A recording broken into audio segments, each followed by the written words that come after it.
توسلنا ببسم الله وبالهادي رسول الله وكل مجاهد لله وأهل البدر يا الله وأهل البدر يا الله صلاة الله سلام الله على طه رسول الله صلاة الله سلام الله على ياسين حبيب الله على ياسين حبيب الله إلهي سلم الأمة من الآفات والنقمة ومن هم ومن غم بأهل البدر يا الله بأهل البدر يا الله سلام الله سلام الله على طه رسول الله سلام الله على ياسين حبيب الله على ياسين حبيب الله.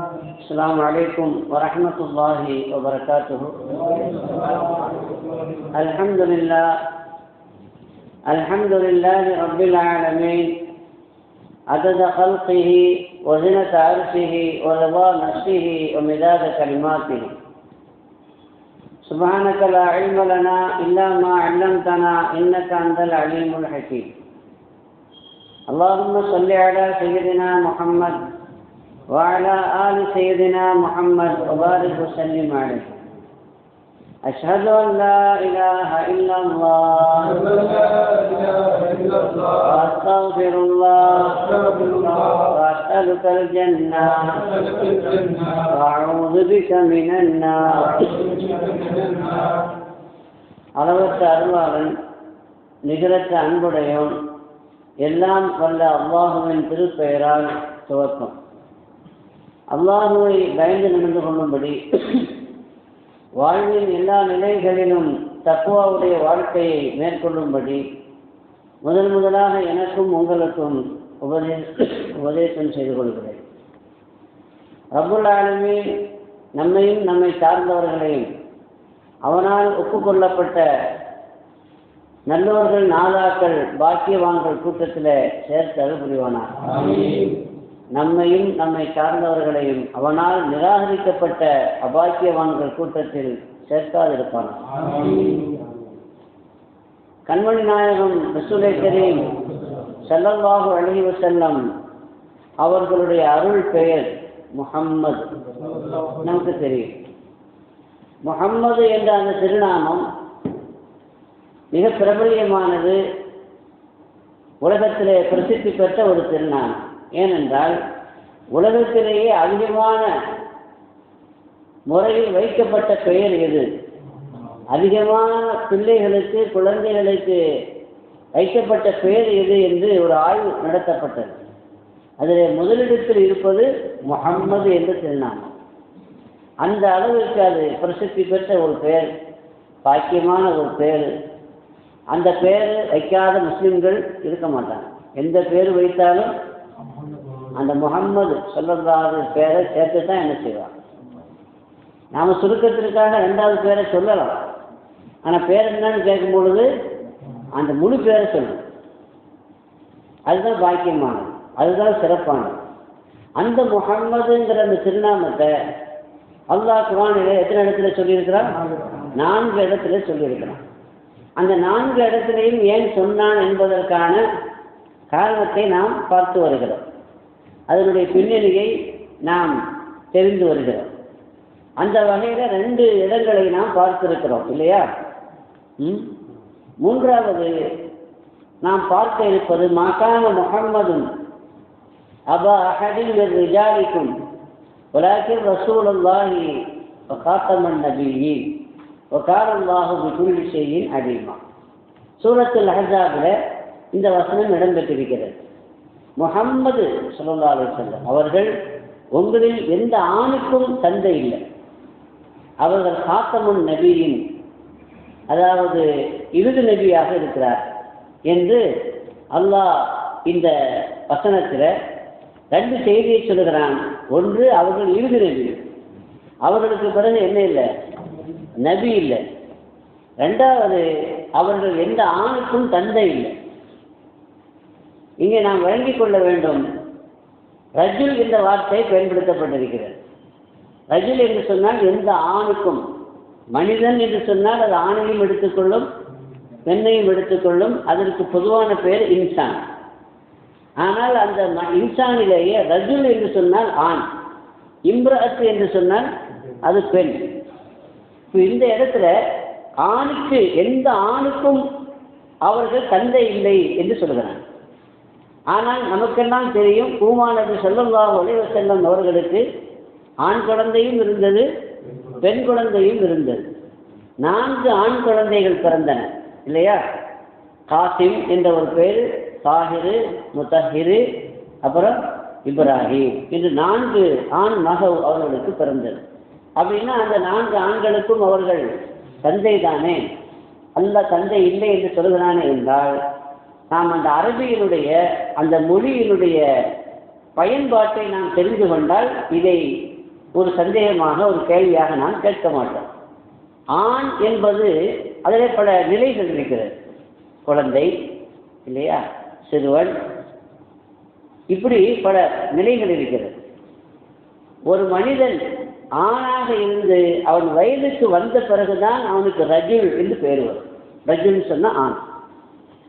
அவன் வயதுக்கு வர்றதுக்கு முன்னாடி, பாலிகாரத்துக்கு முன்னாடி, மேஜராகிறதுக்கு முன்னாடி உள்ள அந்த பையனுக்கு அரபியில் என்ன சொல்லுவாங்க, குலாம் அப்படின்னு சொல்லுவாங்க, அல்லது சபி என்று சொல்லுவாங்க, அல்லது திசுல் என்று சொல்லுவாங்களே தவிர ரஜுல் என்று செய்ய மாட்டாங்க.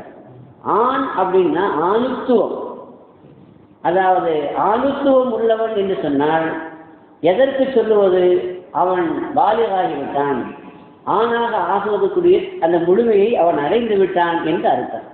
இங்கே பெருமானார் ஸல்லல்லாஹு அலைஹி வஸல்லம் அவர்களுக்கு பிறந்த 4 ஆண் குழந்தைகளும் அவர்கள் ரஜுல் என்ற அந்த பருவத்தை அடையிறதுக்கு முன்னாடியே குழந்தையாக இருக்கிற பொழுது, சிறுவராக இருக்கும் பொழுது அல்லாஹ் செய்தான், அவங்கள வஃபாத்தாக்கிட்டான். எந்த ஆண் குழந்தையும் அவர்களுக்கு எஞ்சி, அதாவது ஹயாத்தாக இருக்கவில்லை. எல்லாரும் குழந்தையாக இருக்கும் பொழுது என்ன ஆயிட்டாங்க, வஃபாத் ஆயிட்டாங்க.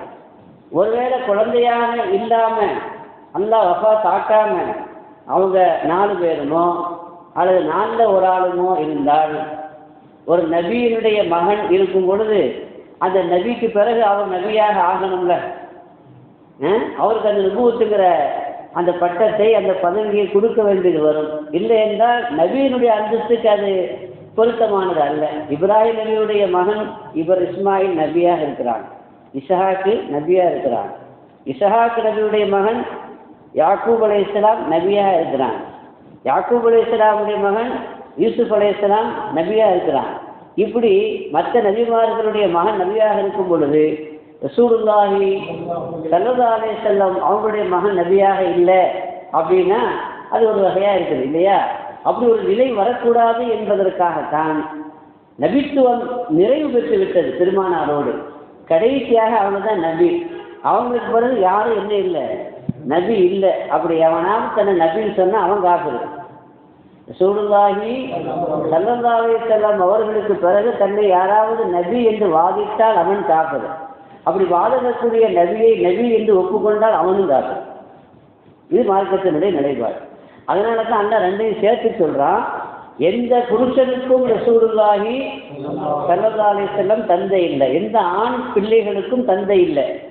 அவங்க எப்படி இருக்கிறாங்க, இறுதி நபியாக இருக்கிறாங்க. அவங்க தான் கடைசி நபி, கியாமத் வரைக்கும் அவங்க தான் யாரு, நபியாக இருக்கிறாங்க. ரசூலுல்லாஹி ஸல்லல்லாஹு அலைஹி வஸல்லம் அவர்கள் 63 வயசு வரைக்கும் வாழ்ந்தாங்க. 63 வயசுக்கு பிறகு இந்த உலகத்தை விட்டும் மறைந்து விட்டார்கள். இப்பொழுதும் அவங்க யாருதான்? இப்பவே யாருதான்? நபி தான். அவங்க எக்ஸ் நபியாவா இருக்கிறாங்க. எக்ஸ் நபி கிடையாது, முன்னாள் நபியா இல்லை. என்னாலும் அவங்க தான் நபி, என்னாலும் அவங்க தான் நபி. கியாமத்து வரைக்கும் அவங்க தான். என்னது கியாமத்து? கபூர்ல வந்து கேள்விகள் கேட்கப்படும். என்ன கேள்வி கேட்கப்படும்? முதல்ல மண் ரப்புக்க அப்படின்னு கேட்கப்படும். மண் ரப்புக்கன்னா உங்க நபி யாரு, ரப்பு யாரு, உங்க இறைவன் யாரு அப்படின்னு கேட்கப்படும். அதுக்கடுத்து என்ன கேள்வி கேட்கப்படும்? தைரியம் சொல்லுங்க. மண் நபிக்க, உங்க நபி யாரு அப்படின்னு கேட்கப்படும். அப்படித்தானே? இப்போ கொஞ்சம் திருத்தம் ஒரு விளங்குறதுக்காக இப்படி சொல்றாங்க தவிர ஹதீஸ்ல புகாரி ஹதீஸ்ல வந்தது உங்க நபி யாரு என்று என்ன செய்யப்படாது, கேட்கப்படாது. ஒரு ஆளை காட்டி மாதா தகூலு ஃபீ ஹாதா ரஜுல், இவரை பற்றி என்ன அபிப்பிராயம்னு கேட்பாங்க. ஒரு ஆளை காட்டி இவங்களை பற்றி உங்களுடைய அபிப்பிராயம் என்ன அப்படின்னு கேட்பாங்க. அது யாரு? நாம முஃமின்களாக இருந்தா இவங்க தான் அல்லாஹ்வுடைய ரசூலு, ஜாஅனா பில் பையினாத், தெளிவான அத்தாட்சிகளை கொண்டு எங்களுக்கு வந்தாங்க, நாங்கள் அவர்களை கொண்டு ஆமன்னா பிஹி, ஈமான் கொண்டோம் அப்படின்னு யார் சொல்லுவா?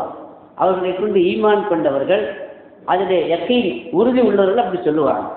முனாஃபிக்காக இருந்தாலும், முனாஃபிக்னா வச்சொந்தி, அதாவது உள்ள ஒன்று வெளியே ஒன்று.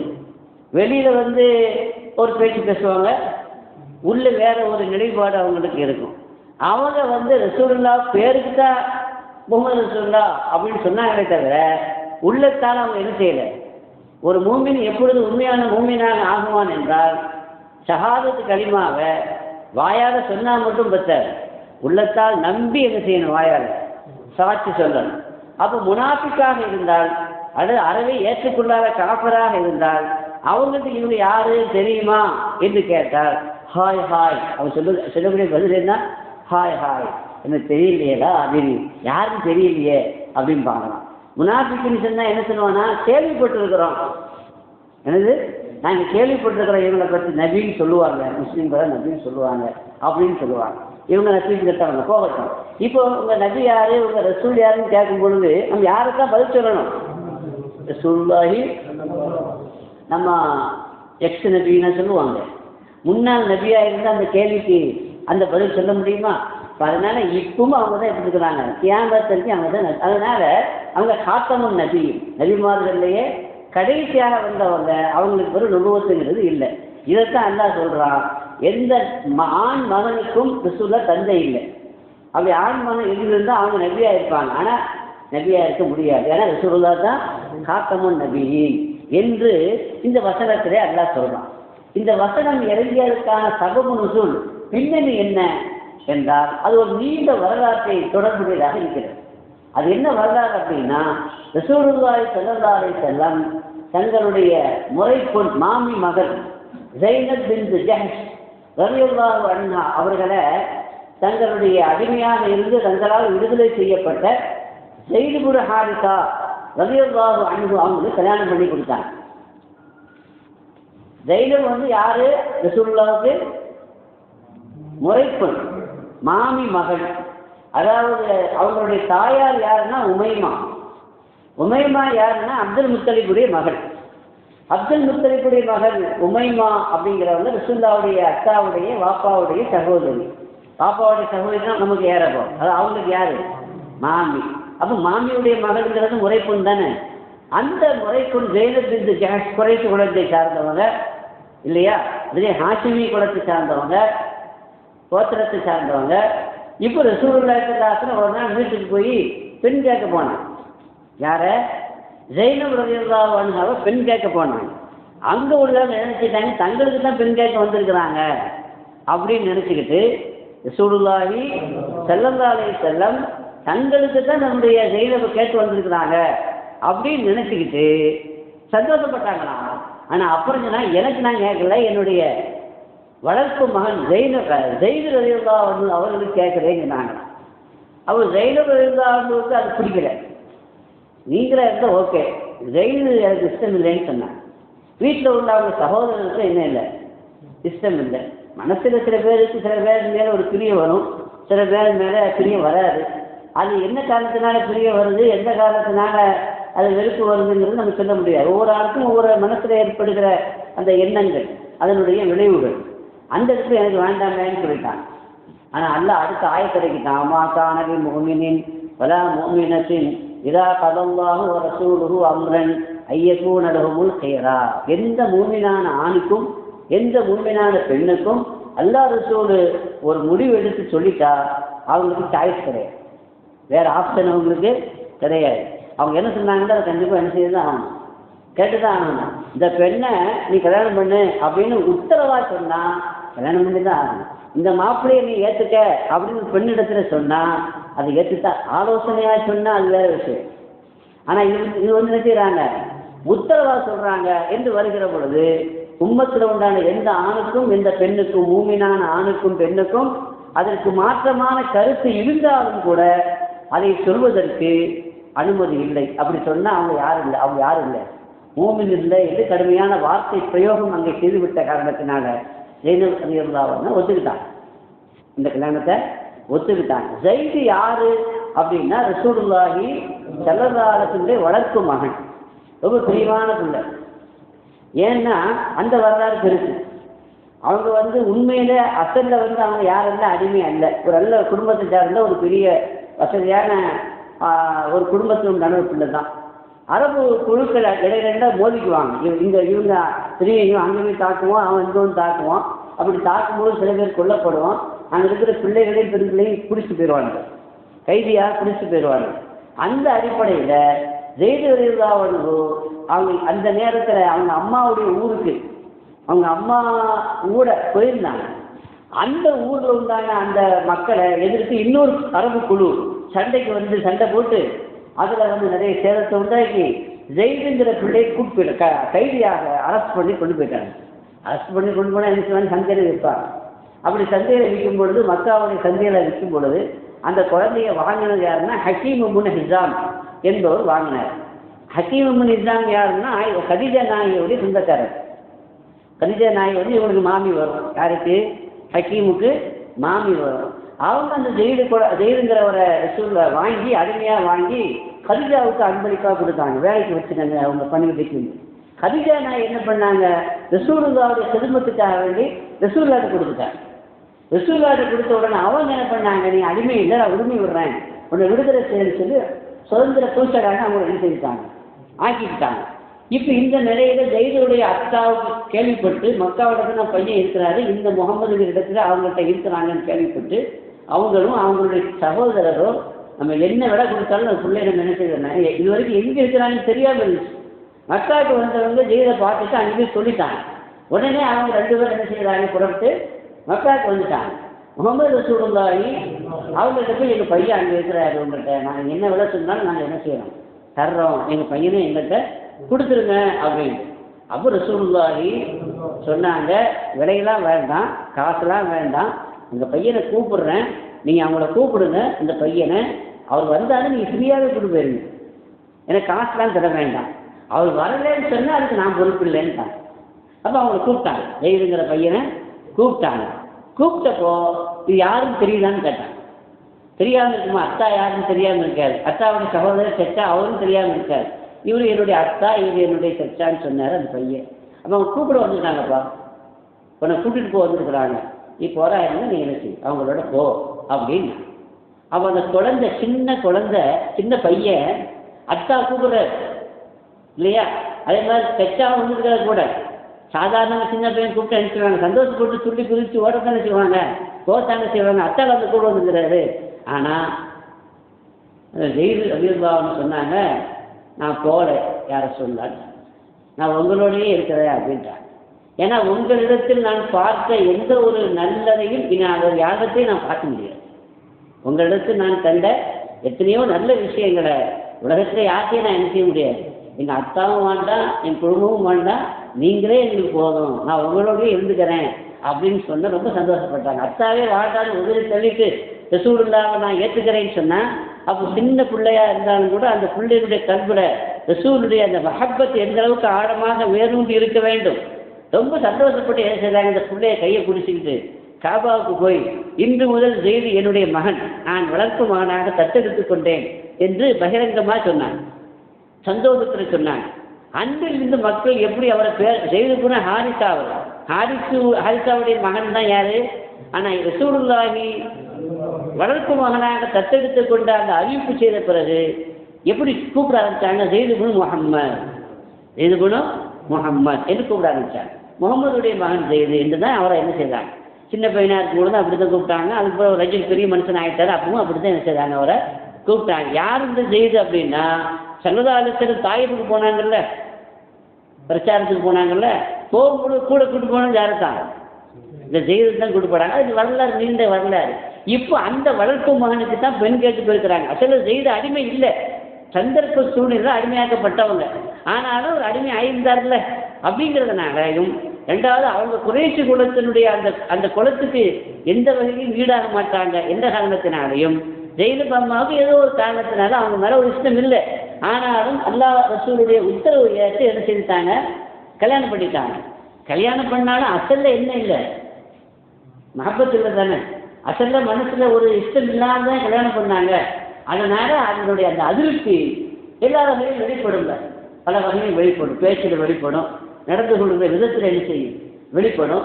இப்படியே அவங்களுக்கு உள்ள உறவு ஒரு நல்ல இணக்கமான சூழல்ல இல்லை, விரிசலாக இருந்தது.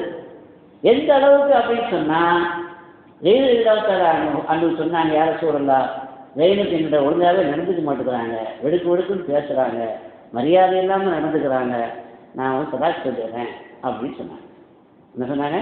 தலாக் சொல்லு, அவசரப்படாதப்பா அப்படின்னு செல்லாசன் செஞ்சாங்க சொன்னாங்க. ரசூலுல்லாஹி ஸல்லல்லாஹு அலைஹி வஸல்லம் அல்லாஹ் ஏற்கனவே வஹீயின் மூலமாக இந்த ஜெய்னபு உங்களுக்கு மனைவியாக வருவாங்க பிற்காலத்தில் என்று அந்த அறிவிப்பு செய்த காரணத்தினால நமக்கு மனைவியாக வருவாங்கிற செய்தி தெரியும். ஆனாலும் ஏதோ சம்பவம் நடக்கும் என்று தெரியும். ஆனாலும் கூட நான் திராட்சை சொல்ல போகிறேங்கிறது தான் அதுக்குண்டான அதாவது ஆயத்த வேலைகள் தான். ஆனாலும் கூட திராட்சை சொல்ல முடியாது. பொருள்னு சொன்னாங்க. அதுக்கு கிடைக்கல. அவர் முடியாத வகையில் அவர் தலாக் சொன்னார். தலாக் சொன்ன பிறகு ஏற்கனவே அல்லாஹ்வுடைய அந்த வஹீயினுடைய அந்த உத்தரவை செயல்படுத்துறதுக்காக வேண்டி யாரை கல்யாணம் பண்ணிட்டாங்க? ஜெய்னப் ரலியல்லாஹு அன்ஹாவை கல்யாணம் பண்ணிட்டாங்க. முறை பொண்ணு, சின்ன வயசுலேயே பார்த்தவங்க தான், தெரியாத ஒரு பொண்ணு இல்லை. அவங்க சின்ன வயசுல இருந்து அவங்க மாமி தானே, மாமியுடைய மக தானே அப்படிங்கும்போது புதுசாக அப்போ தான் பார்க்குறாங்கன்னு தான் கிடையாது. ஏற்கனவே பார்த்துருக்குறாங்க. அல்லாஹ்வுடைய உத்தரவுப்படி தான் நடக்குது. எல்லாம் ஜெயிலுக்கு கல்யாணம் பண்ணி கொடுக்கணுங்கிறதும் அந்த உத்தரவு தான். ஜெயிலு பிரிஞ்ச பிறகு நீங்கள் கல்யாணம் பண்ணணும் அப்படிங்கிறதும் அந்த அல்லாஹ்வுடைய ஏற்பாடு தான். இதெல்லாம் நபிக்கு தெரியும். சில விஷயங்களை அவங்க வெளியில் முன்னாடி சொல்ல முடியாதுல்ல. இப்போ என்ன பிரச்சனை ஆகி போச்சு அப்படின்னா, ஊரில் என்ன மாதிரி பேச்சு வந்துருச்சுன்னா, மருமகளையே கல்யாணம் பண்ணிக்கிட்டாரு அப்படின்னு பேச ஆரம்பித்தார். யார்? ரசூலுல்லாஹி ஸல்லல்லாஹு அலைஹி வஸல்லம் தன் மகனுடைய மனைவியே கல்யாணம் பண்ணிக்கிட்டாரு, மருமகளை கல்யாணம் பண்ணக்கூடாது, சட்டப்படி மருமகளை கல்யாணம் பண்ணக்கூடாதுங்கிறது குர்ஆனில் சொல்லப்பட்டு செய்யுது. அவர் கூடாதுன்னு சொல்கிறாரு, ஆனால் அவரே மருமகளை என்ன செஞ்சுட்டாரு? கல்யாணம் பண்ணிட்டாரு அப்படின்னு இந்த மாதிரி சொல்லுவாங்களேங்கிற யோசனை, ஒரு தயக்கம் ரசூலுல்லாஹ்க்கு முன்னாடி இருந்துச்சு. ஆனாலும் கூட ஒரு வழி இல்லை, சம்பவம் நடந்தே தான் தீரும், நடக்க வேண்டியது. இப்படி சொன்ன உடனே தான் அல்லாஹ் அதற்கு மறுப்பாக நிறைய வசனங்களை சூரத்துல் அஹ்ஸாப்ல எழுதுறான். அப்படி எழுதும் பொழுது அல்லாஹ் சொன்னான், குர்ஆன் ஷரீஃப்ல அல்லாஹ் சொன்ன அந்த வசனங்களில் நிறைய செய்திகளை சொன்னான். அதில் சொன்னால் அவர் ரசூலுல்லாஹ்க்கு பிறந்த பையன் இல்லையே, இது தத்துப்ப மகன் தானே, வளர்த்த மகன் தானே. வளர்ப்பு மகன் மகனாக ஆக முடியாது தானே. யாரு நம்மளுடைய அதாவது தன்னுடைய மனைவி மூலமாக நமக்கு எந்த குழந்தை பிறந்துச்சோ அவர் தானே என்னுடைய பிள்ளையாக ஆக முடியும். இன்னொரு ஆணுக்கும் பெண்ணுக்கும் பிறந்த ஒரு பிள்ளையை நான் மகனாக தத்தெடுத்து மகனை விட அதிகமான பாசத்தை பொழிந்தாலும் கூட சட்டப்படி அது யாராக முடியாது, மகனாக ஆக முடியாது. இந்த உண்மையை அல்லாஹ் சொல்லணும். அதுக்காக தான் இவ்வளோ சம்பவங்களும் நடக்குது. அல்லாஹ் அந்த சூரத்தினுடைய ஆரம்பத்திலேயே சொன்னால், மா ஜஅலல்லாஹு லிரஜுலின் மின் கல்பைனி ஃபீ ஜௌஃபிஹி, எந்த ஆணுக்கும் அவருடைய உள்ளிலே ரெண்டு கல்பை அல்லாஹ், கல்புனா இதயம், ரெண்டு இதயத்தை அல்லாஹ் என்ன செய்யலை. ஒவ்வொரு ஆளுக்கும் ஒரு இதயம் தானே இருக்குது, அதனால ரெண்டு இதயம் இல்லை. இதை போல எந்த ஒரு ஆணுக்கும் அவர் பிறந்தது ஒரு ஆளுக்கு தானே பிறந்திருக்க முடியும், 2 பேருக்கு நினைச்சிருக்க முடியாது, பிறந்திருக்க முடியாது. அவருக்கு பிறந்திருக்கிறாருன்னா இப்போ இவருக்கு பிறக்கலைன்னு அர்த்தம், இவருக்கு பிறந்திருக்கிறாருன்னு சொன்னால் அவருக்கு பிறக்கலைன்னு அர்த்தம். எப்படி ஒரு ஆணுக்கு 2 இதயம் இருக்காதோ அதே போல ஒரு ஆளுக்கு 2 தந்தையும் என்ன செய்யாதுங்க. மா ஜஅலல்லாஹு லிரஜுலின் மின் கல்பைனி ஃபீ ஜௌஃபிஹி. அதே மாதிரி ஒமா ஜஅல அஸ்வாஜகுமுல்லாஹி துவாஹிரூன. அரபு நாட்டில் பழக்கம் இருந்துச்சு, கோவத்தில் என்ன செய்யறதுன்னா நீங்கள் அம்மாவை போலன்னு சொல்லுவாங்க. நீ என் அந்தி அலையக்க மகரி உம்மி, நீ எனக்கு எங்கள் அம்மாவுடைய முதுகை போல அப்படின்னு சொல்லுவாங்க. அப்படி சொல்லிட்டாங்கன்னா தலாக்காயிடும், அப்படி சொல்லிட்டா தலாக்காயிடும். அப்படி முகாமரா இந்த மாதிரி விஹாறு செய்துட்டா அதனால உமா வருவாரா? ஒரு பொம்பளையை பார்த்து நீ எனக்கு என்னுடைய அம்மாவுடைய முதுகை போலன்னு சொன்னா, எங்க அம்மாவை போல அப்படின்னு சொன்னா உடனே அம்மாவை போல. அம்மா வாகனமான யாரு? அல்லாஹ் குர்ஆன்ல சொல்றான், மாஹுன்ன உம்மஹாத்திஹிம் இன் உம்மஹாத்துஹும் இல்லல்லாஹி வலதுனஹும். பெற்றவங்க தான் அம்மாவை தவிர, யார் பெற்றாங்களோ அவங்க தான் அம்மாவை தவிர சொன்னவங்களெல்லாம் என்ன ஆக முடியாது. நீ எங்கள் அம்மாவை போலன்னு சொன்னதுனால அம்மா இருவாங்களா? அவங்க ஆக மாட்டாங்க. அதையும் அதுக்கு சொல்கிறான். அப்போ எப்படி ஒரு ஆணுக்கு 2 கல்வி இருக்காதோ அது மாதிரி எப்படி ஒரு ஒரு ஒரு தாய் அதாவது அம்மா ஜாத அசுவாஜுக்கு முன்னாடி துபாவிடுவன மீனுன்னா உம்மஹாத்திக்கும். உங்கள் மனைவியை பார்த்து நீங்கள் விஹாறு பண்ணிட்டீங்கன்னா அவங்க எப்படி உம்மாவாக ஆயிட மாட்டாங்களோ அதை போல. இதெல்லாம் எதுக்கு சொல்லி வர்றான் அப்படின்னா, ஸல்லல்லாஹு அலைஹி வஸல்லம் அவர்களுக்கு இவன் சொந்தமாக பிறந்த பையன் இல்லை. இது பிறந்தது யாருக்கு? அவருடைய தந்தை ஹாரிசாவுக்கு தான் பிறந்தார். பெருமானார் வளர்த்தாங்க, வளர்ப்பு மகன் அல்ல. அதனால அல்லாஹ் சொல்றா, இனிமே நீங்க பிள்ளை எடுத்து வளர்க்குறாங்க, வளர்த்து கொள்ளுங்க, வளர்ப்பு மகனை ஆக்கி கொள்ளுங்க. ஆனா பேர் சொல்லும் பொழுது, குடும்பத்தை பற்றி சொல்லும் பொழுது நீங்க யாருக்கு பிறந்தாங்கன்னு அங்கதான் சேர்க்கணும். இன்னாருடைய மகன் இன்னாருன்னு சொல்லணுமே தவிர வளர்ப்பு தந்தையின் பக்கம் சேர்த்து அவருடைய மகன் செய்யக்கூடாது. அப்படி சொல்றதுனால நிறைய விபரீதமான விளைவுகள் வரும். அப்படித்தானேங்க? உண்மையில அவர் அவருக்கு பிறந்திருக்க, நீங்க இவருக்கு பிறந்த பையன் சொன்னா கொஞ்சம் யோசனை பண்ணி பாருங்க. இப்போ அந்த பையன் ஹராத்தில் பிறந்தவன் சொல்ற மாதிரி ஆயிடக்கூடாது. தந்தை அல்லாத இன்னொருத்தின் பக்கம் சேர்க்கக்கூடிய நிறையினால ஏற்படக்கூடிய விபரீதம். இன்னைக்கு நிறைய பேர் அப்படி கூப்பிடுறது தப்பு இல்லை, அப்பான்னு கூப்பிடலாம், பையன் மகனைன்னு சொல்லி அவரும் கூப்பிடலாம். ஆனா பதிவு பண்ணும் பொழுது பேர் என்ன, அத்தா பேர் என்னன்னு கேட்கும்போது நீ பேர் என்ன செய்யக்கூடாது, சொல்லக்கூடாது. ஏன்னா அத்தா அல்லாத பேரை சொன்னா அதுக்கு அர்த்தம் வேற தானே. அதனால அல்லாஹ் சொல்லிட்டான், இனிமே அவங்க அத்தா பேரை தான் நீங்க அவங்களை கூப்பிடணுமே தவிர வேற ஆள் பேரை நீங்க என்ன செய்யாதீங்க, கூப்பிடாதீங்க. இப்போ அந்த மாதிரி வளர்ப்பு மகனை முகம்மது ஜெயிதுகுனு முகம்மதுன்னு சொன்னதுனால தானே மருமகனை கல்யாணம் பண்ணிட்டாங்க பேச்சு வருது. வளர்ப்பு மகன் மகனே இல்லை என்று வரும்பொழுது வளர்ப்பு மகனுடைய மனைவி மருமகளும் அல்ல, மருமகளை தான் கல்யாணம் பண்ணக்கூடாது. வளர்ப்பு மகனுடைய மனைவி மருமகள் அல்ல என்று வருகிற பொழுது அவளை என்ன செய்து கொள்ளலாம், கல்யாணம் செய்து கொள்ளலாம். இந்த சட்டத்தை அல்லாஹ் சொல்வதற்காகத்தான் இந்த எல்லா செய்திகளையும் சொல்லிக்கொண்டு வருகிறான். அந்த அடிப்படையில் அல்லாஹ் தெளிவாக சொன்ன விஷயம் என்னன்னா, பாருங்க, முஹம்மது எந்த ஆணுக்கும் தந்தை இல்லை, ஜெயிலுக்கு தந்தை இல்லை.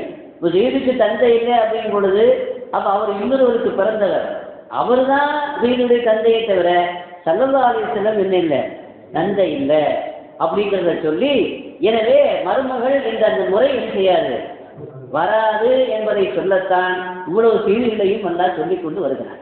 இங்க நாம இன்னொரு செய்தி நம்ம எதை கவனிக்கணும், மா ஜஅலல்லாஹு லிரஜுலின் மின் கல்பைனி ஃபீ ஜௌஃபிஹி அப்படிங்கிறான். எந்த ஒரு ஆணுக்கும் உள்ளிலே 2 கல்பு இல்லை. 2 கல்பு இருக்காங்க. 2 கல்பு இருந்தா ஒரு கல்புனால நான் உன்னை நேசிக்கிறேன்னு சொல்லலாம், இன்னொரு கல்புனால நான் உன்னை வெறுக்கிறேன்னு சொல்லலாம். அப்படி நினைக்க முடியாது. ஒரு கல்புனால உன்னை நினைக்கலாம், ஒரு கல்புனால உன்னை நான் மறக்கலாம், அப்படி சொல்லலாம். ஆனா அல்ல, எந்த ஆணுக்கும் அல்ல என்ன செய்யல, மறக்கிறதுக்கு ஒரு கல்பு, நினைக்கிறதுக்கு ஒரு கல்பு, ஈமான் கொள்றதுக்கு ஒரு கல்பு, ஈமான் கொள்ளாம மறுக்கிறதுக்கு ஒரு கல்பு, பிரியப்படுறதுக்கு ஒரு கல்பு, வெறுக்கிறதுக்கு ஒரு கல்பு. நம்ம எடுக்கிறேன், பிரியப்பட்டா பிரியம்தான், வெறுத்தா வெறுப்பது தான், ஒரு கல்பு தானே இருக்குது. அதனால 2 நிலை அங்கே வரக்கூடாது. அதனால தான் அந்த என்ன செய்யல, எந்த ஆணுக்கும் 2 கல்பை என்ன செய்யல வைக்கல. அதை அங்கே சொல்கிறான். ஆனால் மனிதன் சொன்னால் ஆணு பெண்ணு, ஆணுக்கு 2 கல்பை வைக்கிறேன்னா பெண்ணுக்கும் 2 கல்பு இருக்குதா இல்லையா? அங்கேயும் 2 கல்பு இருக்குது தானே. ஆணுக்கு 2 கல்பு இல்லைன்னா பெண்ணுக்கு 2 கல்பு இருக்குதா? இல்லை தானே. பின்ன ஏன் அல்லாஹ் வந்து ஆணுக்கு 2 கல்பு இல்லைன்னு சொன்னான், மனிதனுக்கு இல்லைன்னு சொல்றாங்க? எந்த மனிதனுக்கும் மா ஜஅலல்லாஹு ரஜுலின், எந்த மனுஷனுக்கும் 2 கல்பா அல்லாஹ் உள்ள வைக்கிறேன்னு சொல்லலாம்ல.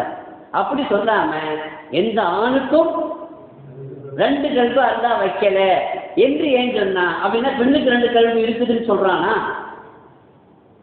அப்படி ஒரு கேள்வி வருது. அமெரிக்காவில் யூஎஸ்ல ஒரு யூனிவர்சிட்டியில் ஒரு காலேஜில் பாடம் நடக்குது. இப்படி பாடம் நடக்கும் பொழுது அந்த ஆசிரியர் அவர் வந்து குர்ஆன் பொய்யாக்குங்கிறதுக்காக வேண்டி, அது அல்லாஹ்வுடைய வேதம் இல்லை என்று சொல்றதுக்காக வேண்டி சந்தர்ப்பம் கிடைக்கும் பொழுதெல்லாம் என்ன செய்வார், கொஞ்சம் அதாவது என்ன செய்வார், குத்திக்கிட்டே இருப்பார். அப்படி ஒரு சந்தர்ப்பத்தில் அந்த பேராசிரியர் சொல்லும் பொழுது சொன்னாராம், நான் பாருங்க எந்த ஒரு ஆணுக்கும் 2 கல்பு இல்லைன்னு சொல்றான் அல்லா, ஆனால் பெண்ணுக்கும் தானே 2 கல்பு இல்லை. அப்படி இவனுக்கு ஏன் ஆணுக்கு 2 கல்பு இல்லைன்னு சொன்னா அப்படின்னு அது ஒரு அப்போ சரியில்லை தானே, இது இப்படி சொல்லியிருக்க கூடாது தானே அப்படின்னு என்ன செய்திருக்காரு, சொல்லியிருக்காரு. குர்ஆன் வந்து பொய், குர்ஆன் உண்மை இல்லை, அது ஒரு வேதம் இல்லைங்கிறதுக்காண்டி சொல்லி வர்ற. கொஞ்ச நேரம் நிசப்தமாக இருந்தபோது ஒரு பையன் எழுந்தான், ஒரு முஸ்லீம் பையன் எழுந்து சொன்னா, சார் பொம்பளைக்கு 2 கல்பு இருக்குது சார், ஆம்பளைக்கு தான் 2 கல்பு இல்லை, பொம்பளைக்கு 2 கல்பு இருக்குது, எப்படிப்பா அப்படி கேட்டேன். ஒரு பெண்ணு குழந்தை உண்டா இருக்கும் பொழுது, கற்பமா இருக்கும் பொழுது, கற்பத்தில் பிள்ளை இருக்குல்ல, அந்த பிள்ளைக்கு ஒரு கல்பு இருக்குல்ல, இருக்கா என்னங்க? அப்ப அந்த பெண்ணுக்கு ஒரு கல்போ, அந்த பெண்ணினுடைய கற்பத்தில் வயிற்றுல உருவாகி இருக்கிற அந்த குழந்தைக்கு ஒரு கல்போ, இப்ப 2 கல்பு இருக்குல்ல. எதை வந்து இந்த குர்ஆனை பொய்யாக்குவதற்கு அவன் எடுத்து காட்டினானா அதுவே குர்ஆன் ஒரு மொழிதா என்பதை செய்துவிட்டு ஆதாரமாக ஆகிவிட்டது இல்லையா? அப்போ அல்லாஹ் அதனால தான் அல்லாஹ் எந்த ஒரு சொல்லை பயன்படுத்தினாலும் அந்த சொல்லை ஏன் பயன்படுத்தினான், நம்மள மாதிரி ஆள் இல்லை, நான் அதை கவனிக்காமல் சொல்லிட்டேன் அப்படின்னு சொல்லுவோம் இல்லை. ஆனால் அல்லாஹ் முக்காலத்தையும் அறிந்தவன், முக்காலத்தையும் அறிந்தவன். அதனால கவனிக்காமல் சொல்றதுக்கு அல்லாஹ் மனுஷன் இல்லை. ஒரு மனிதனுடைய வாயிலிருந்து வந்திருந்தால் இதெல்லாம் சாத்தியம், அதை கவனிக்காமல் சொல்லி பார்ப்பா அப்படின்னு சொல்லலாம். ஆனால் அல்லாஹ்வுடைய கலாம் அதில் எந்த வகையிலையும் அதில் மாற்று கருத்துக்கு இடம் இல்லை, மாற்றத்திற்கும் என்ன இல்லை, இடம் இல்லை. எனவே அவரே அசந்து போயிட்டார். உண்மைதானே, ஆண்களுக்கு தான் 2 கல்பு இல்லை, சில சமயத்தில் பெண்களுக்கு என்ன ஆயிடுது, 2 கல்பு ஆயிடுது. ஆக குர்ஆனுடைய இந்த நுணுக்கங்கள் அது அல்லாஹ்வுடைய கலாம், அது முஅஜிஸா என்பதற்கான ஆதாரங்கள். சொல்ல வந்த விஷயம் என்னன்னா, இங்க ஏன் முஹம்மது என்ற பேரை ஏன் பயன்படுத்தினானா, ரசூலுல்லாஹி ஸல்லல்லாஹு அலைஹி வஸல்லம் பர்டிகுலரா சொல்லணும், அவங்க தந்தை இல்லை, யாருக்கு தந்தை இல்லை, ரஜுலுக்கு தந்தை இல்லை என்பதை இங்க சொல்லணுங்கிறதுக்காக வந்து இந்த இடத்துல அல்லாஹ் என்ன செய்யறான், பேரை வெளிப்படையாக அப்படியே கொண்டு வந்தான் என்று நான் பார்க்கிறேன். ஆக 4 இடத்துல எங்கெங்க அந்த பேரை பயன்படுத்தி இருக்கிறானோ அங்கெல்லாம் ஒரு வலுவான பின்னணி இருக்கிறது. அந்த இடத்துல பேரை சொல்லாம ரசூலுல்லாஹ் வந்து எந்த ஆணுக்கும் தந்தை இல்லைன்னு சொல்ல முடியாது. ஏன்னா குறிப்பா இந்த ரசூலுல்லாஹ் பத்தான பேசி ஆகணும். எந்த ரசூலுல்லாஹ்வுக்கு நபிக்கு தந்தை இல்லைன்னு சொன்னா, எத்தனையோ நபிமார்களுக்கு தந்தை இருக்குது, தந்தையா இருந்திருக்கிறாங்களே. இப்ராஹிம் அலைஹிஸ்ஸலாமுக்கு 2 ஆண் மக்கள் இருந்திருக்கிறாங்களே. அப்ப அவங்க தந்தையா இருந்திருக்கு. அப்ப இந்த இடத்துல என்ன சொல்லி என்னத்தான் சொல்லி ஆகணும், பேரைத்தான் சொல்லி ஆகணும். அதனால இந்த இடத்துல பேர் சொல்ல வேண்டிய ஒரு கட்டாயம் என்ற காரணத்தினால அல்லாஹ் இந்த இடத்துல பேரை சொன்னான் என்பதை நாம் பார்க்கிறோம். அடுத்து இன்னொரு இடம் இருக்குது, இன்ஷா அல்லாஹ் நாளை பார்க்கலாம். ரப்புல் ஆலமீன் குர்ஆனை புரிந்து கொள்ளவும், அதனுடைய அகமியத்தை விளங்கிக் கொள்ளவும், அதன் பிரகாரம் நடக்கவும் அல்லாஹ் நம் அனைவருக்கும் தௌஃபீக் செய்வானாக. பிஹக்கி சய்யதினா முஹம்மத் வ ஆலி சய்யதினா முஹம்மத் ஸல்லல்லாஹு அலைஹி வஸல்லம்.